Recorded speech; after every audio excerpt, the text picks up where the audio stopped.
ನಮಸ್ತೆ. ನಾವು ಬೇಗೂರು ತೋಟದ ಕೆಲಸವನ್ನು ಶುರು ಮಾಡಿದ್ದೇವೆ.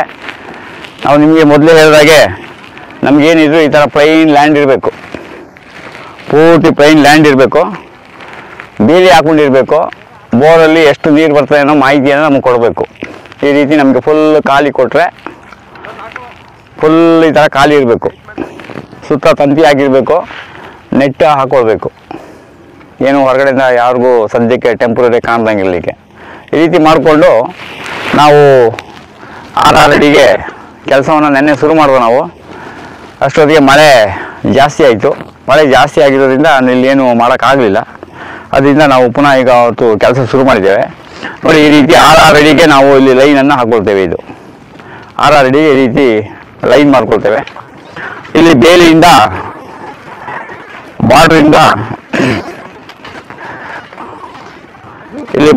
ನಮಗೆ ಬೇಲಿಯಿಂದ 15 ಅಡಿ ಒಳಗಡೆ ತೆಂಗು ಬರುತ್ತೆ. ಆ ತೆಂಗು ಲೈನ್ಗೆ ನಮಗೆ ಇಲ್ಲಿ ಗ್ರೀನ್ ಸೀಡೆ ಬರುತ್ತೆ. ತೆಂಗಿನ ಗುಂಡಿ ರೆಡಿ ಇದೆ. ಇಲ್ಲಿ ಗ್ರೀನ್ ಸೀಡೆಯನ್ನು ನಡಬೇಕಾದ್ರೆ ನಾವು ಮೊದಲೇ ಗಿಡ ರೆಡಿ ಮಾಡಿ ಇಟ್ಕೊಂಡಿರ್ತೀವಿ. ನಿಮಗೆ ಗೊತ್ತಿದೆ, ನಾವು ಪ್ಲಾಸ್ಟಿಕ್ ಕವರ್ನ ಎಲ್ಲೂ ಜಾಸ್ತಿ ವೇಸ್ಟ್ ಮಾಡ್ಬೋದು ಅಂತ ಹೇಳೋದಕ್ಕೆ ಈ ಗಿಡವನ್ನು ನೆಡುವಂಥ ಸಮಯದಲ್ಲಿ ಗುಂಡಿ ತೆಗೆಯುವಾಗ ನಾವು ಈ ಕವರನ್ನು ಈ ರೀತಿ ಮಾಡಿಕೊಂಡ್ರೆ ಪುನಃ ನೆಕ್ಸ್ಟ್ ಈ ಕವರಲ್ಲಿ ನಾವು ಗಿಡವನ್ನು ತುಂಬಿಸಿ ಬೇರೆ ಗಿಡ ಮಾಡ್ಕೋಬೋದು. ಈ ಗಿಡವನ್ನು ನಾವು ಕ್ಲೀನಾಗಿ ಇಲ್ಲಿ ಗುಂಡಿ ತೆಗೆದು ನೆಡ್ಬೋದು. ಇದು ಮೆಥಡ್ ಇದು. ಆಮೇಲೆ ಪ್ಲಾಸ್ಟಿಕ್ ಕವರ್ನೆಲ್ಲ ಪುನಃ ನಾವು ತುಂಬಿಸಿ ಇಟ್ಕೊಂಡು ಪುನಃ ಅದನ್ನು ನಾವು ಬಳಕೆ ಮಾಡ್ತೇವೆ. ಆಮೇಲೆ ಇದು ತೆಂಗಿನ ಗಿಡದ ಲೈನು ಈ ರೀತಿ ಬರುತ್ತೆ. ಇದು ಪೂರ್ವ ಪಶ್ಚಿಮಕ್ಕೆ ಇಲ್ಲಿ ತೆಂಗಿನ ಗಿಡ 15 ಅಡಿ ಬರ್ತದೆ. ಬೇಲಿಯಿಂದ ಒಳಗಡೆ 15 ಅಡಿ, ಪೂರ್ವ ಪಶ್ಚಿಮಕ್ಕೆ ಗಿಡದಿಂದ ಗಿಡಕ್ಕೆ ನಾವು 15 ಅಡಿ ಈ ಥರ ಸಾಲನ್ನು ಹಾಕೊಂಡು ಹೋಗ್ತೀವಿ. ಹಾಗೆ ಯಾವುದೇ ಒಂದು ತೋಟದ ವಿನ್ಯಾಸವನ್ನು ನಾವು ಮಾಡಬೇಕಾದ್ರೆ ಅಲ್ಲಿ ಕರೆಂಟ್ ಕಂಬ ಹೇಗಿದೆ, ಕರೆಂಟ್ ಕಂಬ ಎಲ್ಲೆಲ್ಲಿ ಬರುತ್ತೆ, ಕರೆಂಟ್ ಕಂಬದ ಕೆಳಗಡೆ ಏನು ಹಾಕಬೇಕು, ಏನು ಹಾಕಬಾರ್ದು, ಯಾವ ಗಿಡದಿಂದ ಯಾವ ಗಿಡಕ್ಕೆ ಕೆನಾಪಿ ಎಷ್ಟೆಷ್ಟು ಇರಬೇಕು ಅಂತೇಳಿ ಒಂದು ಅಂತರದಿಂದ ನಾವು ವ್ಯವಸ್ಥೆಯನ್ನು ಮಾಡ್ಕೊಳ್ಬೇಕು. ಈಗ ಇದು ಬೋರ್ವೆಲ್ ಇರುವಂಥ ಜಾಗ. ಆ ಜಾಗದಲ್ಲಿ ಈಗ ನೀರು ಎಲ್ಲ ಬಂದು ನೋಡಿ, ನೀರು ತುಂಬಿದೆ.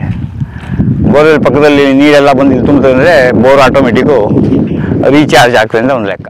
ಸಿಲ್ವರು, ತುರುಬೇವು, ಮಹಾಗನಿ ಅಥವಾ ಬಾಗೆ ಇಂಥ ಗಿಡ ಹಾಕೋ ಬದಲು ಇಲ್ಲಿ ನಾವು ಹೊಂಗೆ ಗಿಡವನ್ನು ಹಾಕ್ಕೊಳ್ಬೋದು. ಮತ್ತು ಇಲ್ಲಿ ತೆಂಗಿನ ಗಿಡ ಏನಾಗುತ್ತೆ ಅಂದರೆ 18 ಅಡಿ ಒಂದು ತೆಂಗಿನ ಗಿಡ ಬರುತ್ತೆ. ಯಾಕೆಂದರೆ ಪೂರ್ವದ ಕಡೆಗೆ ನಮಗೆ ಯಾವಾಗಲೂ ಸ್ವಲ್ಪ ಜಾಗ ವಿಸ್ತಾರವಾಗಿರಬೇಕು. ಅದು ಪೂರ್ವ ಪಶ್ಚಿಮಕ್ಕೆ 15 ಅಡಿ ಆದರೆ ಉತ್ತರ ದಕ್ಷಿಣಕ್ಕೆ ನಾವು ಇಲ್ಲಿ 18 ಅಡಿಗೆ ಒಂದೊಂದು ತೆಂಗಿನ ಗಿಡಗಳನ್ನು ಹಾಕ್ಕೊಳ್ತೇವೆ. ಈಗ ಇಲ್ಲಿ ಕೆಲಸ ನಡೀತಾ ಇದೆ, ಎಲ್ಲ ಕೆಲಸ ಮಾಡ್ತಾ ಇದ್ದಾರೆ, ಲೈನ್ ನಡೀತಾ ಇದ್ದಾರೆ. ಬೋರ್ವೆಲ್ ರಿಪೇರಿ ಮಾಡೋಕ್ಕೆ ನಮಗೆ ನೋಡಿ ಅಲ್ಲಿ ಬೋರ್ವೆಲ್ ಇದೆ. ಈ ತೋಟಕ್ಕೆ 2 ಗೇಟನ್ನು ಇಟ್ಕೊಂಡಿದ್ದಾರೆ. ಒಂದು ಅಲ್ಲಿ ಮನೆಯ ಪಕ್ಕದಲ್ಲಿ ಇರೋದು ಒಂದು ಗೇಟು, ಇನ್ನೊಂದು ಬೇರೆ ವೆಹಿಕಲ್ಗಳು ಓಡಾಡಕ್ಕೆ ಅಂದ್ಬಿಟ್ಟು ಏನಾದರೂ ರಿಪೇರಿ ಆದರೆ, ಬೋರ್ವೆಲ್ ರಿಪೇರಿ ಆದರೆ ಅಥವಾ ಏನಾದರೂ ಮುಂದೆ ಮನೆಗಿನೇ ಕಟ್ಟುವಾಗ ನಮಗೆ ಕಲ್ಲು, ಜಲ್ಲಿ, ಸಿಮೆಂಟ್ ಬರ್ಬೇಕಂದ್ರೆ ಆ ಕಡೆನೂ ಒಂದು ಗೇಟ್ ಇಟ್ಕೊಂಡಿದ್ದಾರೆ. ಆ ರೋಡ್ ಆಗಿ ಬರುತ್ತೆ. ಹಾಗೆ ಬಂದು ಹೀಗೆ ಹೋಗೋದ್ರಿಂದ ನಮ್ಮ ಮನೆ ಮುಂದೆ ವಾಹನಗಳು ಓಡಾಡೋದು ಡಿಸ್ಟರ್ಬೆನ್ಸ್ ತಪ್ತದೆ.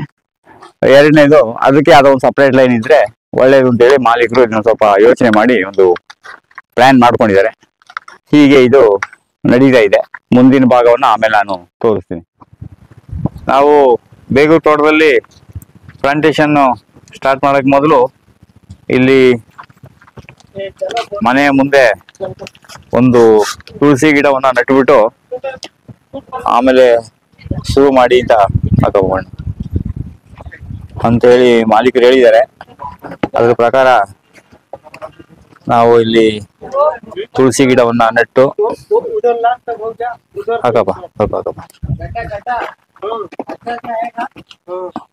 ತುಳಸಿ ಗಿಡವನ್ನು ನೆಟ್ಟು ಈಗ ಉಳಿದ ಗಿಡ, ಇದು ಕಪ್ಪು ತುಳಸಿ, ಇದು ತುಂಬಾ ಒಳ್ಳೆಯ ತುಳಸಿ ಗಿಡ. ಇದನ್ನ ನಾವು ಒಂದು 2 ಗಿಡ ನೆಟ್ಟು ಸಾಕು ನಮ್ಮ ತೋಟದಲ್ಲಿ. ಅದು ಒಂದು 3-4 ತಿಂಗಳಲ್ಲಿ ಅದು ಬಲ್ತು ಅದ್ರ ಬೀಜ ಎಲ್ಲ ಕಡೆ ಸ್ಪ್ರೆಡ್ ಆಗ್ತದೆ. ನಾನು ನಿಮ್ಗೆ ತೋರಿಸ್ತೀನಿ. ನಾನು ಕೋಟೆಕೆರೆ ತೋಟದಲ್ಲಿ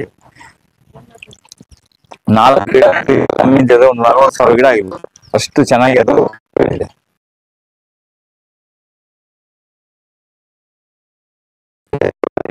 ನಾವು ಎಲ್ಲರೂ ಅಷ್ಟೇ ಮನೆ ಮುಂದೆ ಒಂದು 2 ತುಳಸಿ ಗಿಡವನ್ನು ನಟ್ಕೋಬೇಕು. ಜಾಗ ಅನುಕೂಲಗಳು ಜಾಸ್ತಿ ಹಾಕ್ಬೇಕು. ಇದನ್ನ ಸರ್ಕಾರವನ್ನು ಯೋಚನೆ ಮಾಡಿ ಲೇಔಟ್ಗಳಲ್ಲಿ CS ಸೈಟು ಪಾರ್ಕಿಂಗ್ ಜಾಗ ಅಂತ ಬಿಡ್ತಾರಲ್ಲ, ಅಲ್ಲೆಲ್ಲ ಇದನ್ನ ಹಾಕ್ಬೇಕು ಅಂದ್ಬಿಟ್ಟು ವೀರಪ್ಪ ಮೊಯ್ಲಿ ಅವರು ಮುಖ್ಯಮಂತ್ರಿ ಆಗಿದ್ದಾಗ ಒಂದು ಘೋಷಣೆ ಮಾಡಿದ್ರು.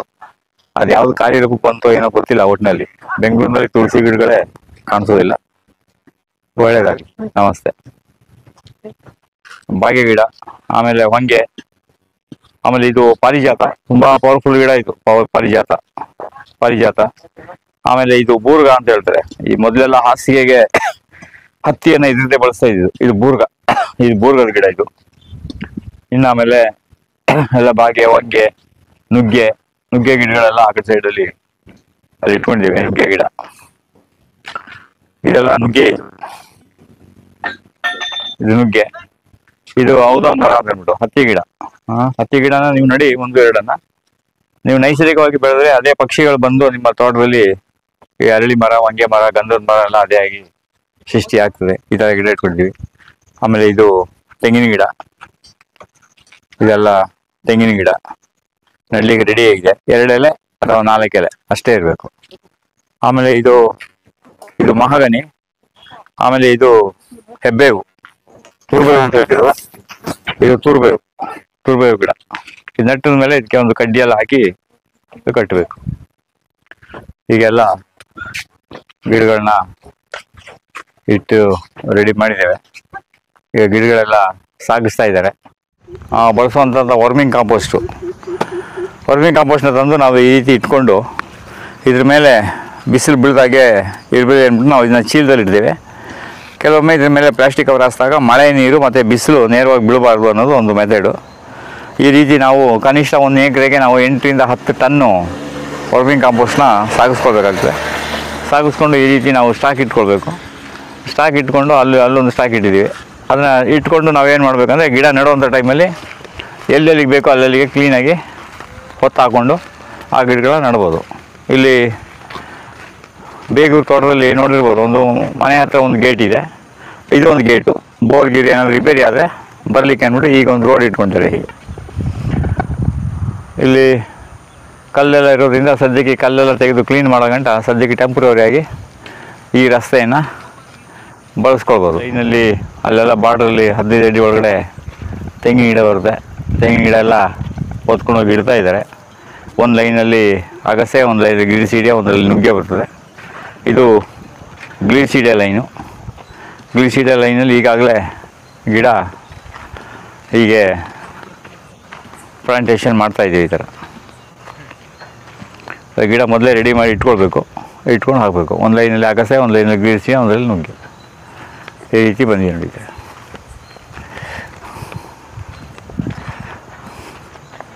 ಗ್ರೀಸಿಡಿಯವನ್ನು ನಾವು ಈ ರೀತಿ ನಟ್ಕೊಂಡು ಅದಕ್ಕೆ ಡ್ರಿಪ್ ಲೈನ್ ಕನೆಕ್ಷನ್ ಕೊಟ್ಟರೆ ಆಮೇಲೆ ನೀರು ಬೀಳ್ತಾ ಇರ್ತದೆ. ಒಂದು ಗಿಡನೂ ಫೇಲ್ ಆಗೋದಿಲ್ಲ.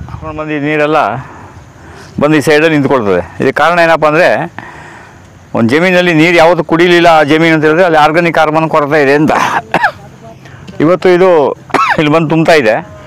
ಇನ್ನೊಂದು 3 ತಿಂಗಳ ಕಳೆದ ಮೇಲೆ ಎಷ್ಟೇ ದೊಡ್ಡ ಮಳೆ ಬಿದ್ದರೂ ಒಂದು ತೊಟ್ಟು ನೀರು ಈ ಭೂಮಿಯಿಂದ ಹೊರಗಡೆ ಹೋಗೋದಿಲ್ಲ. ಯಾಕೆಂತಂದರೆ ಅಲ್ಲಿಗೆ ನಮಗೊಂದು 8-10 ಸಾವಿರ 15 ಸಾವಿರ ಒಂದು 20 ಸಾವಿರದ ಮೇಲೆ ಗಿಡ ಬರುತ್ತೆ ಇಲ್ಲಿ. ಆ ಗಿಡಗಳೆಲ್ಲ ಅಲ್ಲಿ ಇದ್ದಾಗ ಅದು ಯಾವುದೇ ಒಂದು ರೀತಿಯಲ್ಲಿ ಒಂದು ತೊಟ್ಟು ನೀರನ್ನು ಸಮೇತ ಅದು ಹೊರಗಡೆ ಹೋಗಲಿಕ್ಕೆ ಬಿಡೋದಿಲ್ಲ.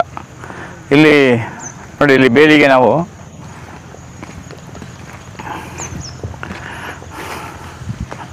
ಆ ಬೇಲಿ ನೀರಿನಲ್ಲಿ ಅಲ್ಲಿ ಜಟೋಪ ಬರ್ತದೆ. ಇಲ್ಲಿ SBM ಅಂದ್ಬಿಟ್ಟು ಸಿಲ್ವರು ನೋಡಿ 8 ಅಡಿಗೆ ಹಾಕಬೇಕು. ಬೇಲಿಯಿಂದ ಒಳಗಡೆ 4 ಅಡಿಗೆ, ಗಿಡದಿಂದ ಗಿಡಕ್ಕೆ 8 ಅಡಿ. ಇಲ್ಲಿ ನೋಡಿ, ಇಲ್ಲಿ ಸಿಲ್ವರು, ಇಲ್ಲಿ ಹೆಬ್ಬೇವು, ಇಲ್ಲಿ ಮಹಾಗನಿ, ಹಾಗೆ ಇಲ್ಲಿ ಬಾಗೆ ಆದಮೇಲೆ ಸಿಲ್ವರು, ಹೆಬ್ಬೇವು, ಮಹಾಗನಿ. ಹೀಗೆ ಒಂದು ಗಿಡದಿಂದ ಗಿಡಕ್ಕೆ 8 ಅಡಿ, ಬೇಲಿಯಿಂದ 4 ಅಡಿ ಒಳಗಡೆ ಇರಬೇಕು.